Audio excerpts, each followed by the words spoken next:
أنا الأستاذة منال غانم المستشار الإعلامي لصالون المصري الثقافي، اتفضلي. طبعا مساء الخير عليكم. الأستاذة الدكتورة منال، أهلا بيكي، بجد أنارتي الصالون وحقيقي أنارتي بصيرتنا على حقائق جديدة إننا نسمعها، وبنشكر تعبك معانا وقدومك لنا، يعني دي حاجة فوق راسنا. سعيدة إن المرة الثانية تحضر ونفكر بعد كده نعمل يا ريت سبت عن الآثار. حقيقي يا ريت يا حبذا.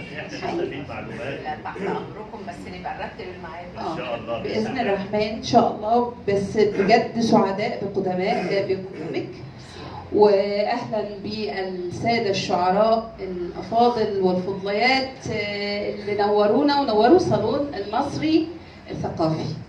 وطبعا تحيه لاستاذي العظيم استاذ محمد المصري الذي اعتز به كاخ وصديق ومستشارا ثقافيا معتبر. طبعا انا هبتدي بتحيه لصالون المصري. سلام ندي وشجي من منصة صالون المصري إلى كل عربي أبي، وإلى كل مبدع سخي مريدا لصالون المصري.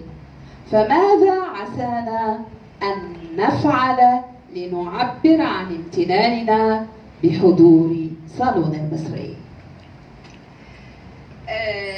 عندي كمان بالنسبة لي، بما أني طبعا حضارة مصر القديمة كلها تخصص أتى، فعندي نص باسم أنا مصرية.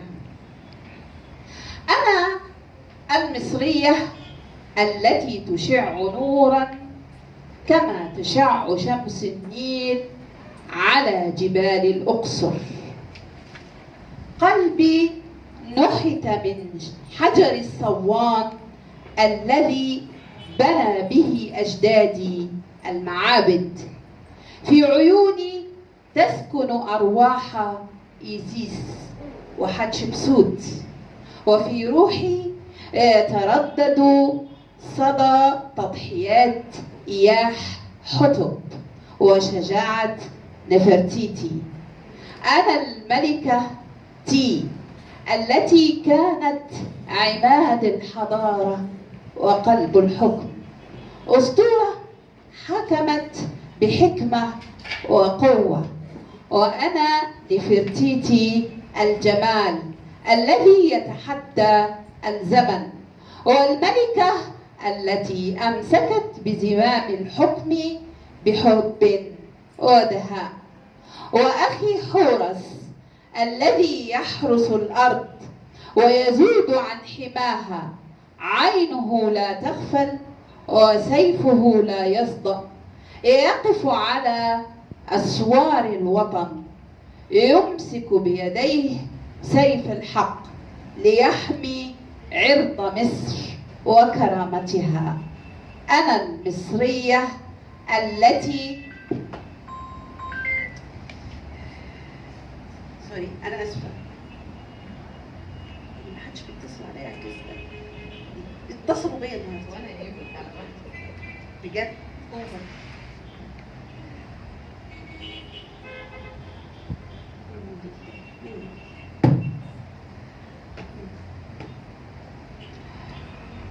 أنا آسفة جدا. أنا المصرية التي تغنى الماضي تغني للماضي وتتطلع للمستقبل. بيدي أزرع سنابل الخير على ضفاف النيل، وأكتب بطولات جديدة في كل يوم من أيام الحياة. تحياتي وشكرا.